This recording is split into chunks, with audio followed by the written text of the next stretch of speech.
Notification आप तक जल्द पहुंचे।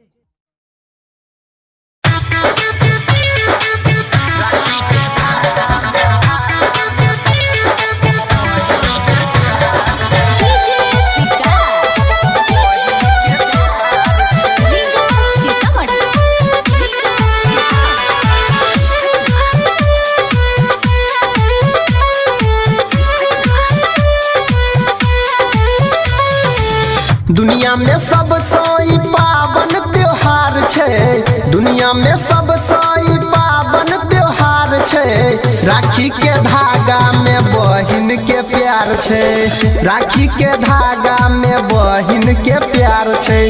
जेकरा नहीं बहिन ओकर जिंदगी अन्हार छे, जेकरा नहीं बहिन ओकर जिंदगी अन्हार छे।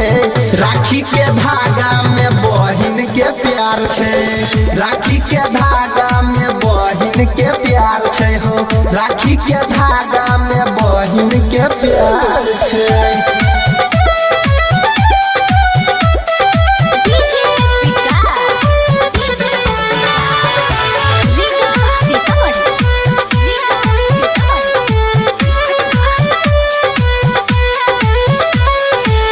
कहे छे बहिन सुन मोरे भैया,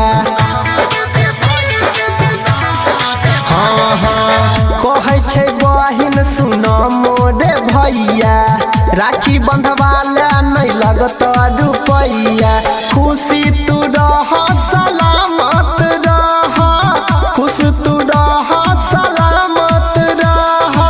भैला बहिन देख करत पुकार छे हो, राखी के धागा में बहिन के प्यार छे हो, राखी के धागा में बहिन के प्यार छे।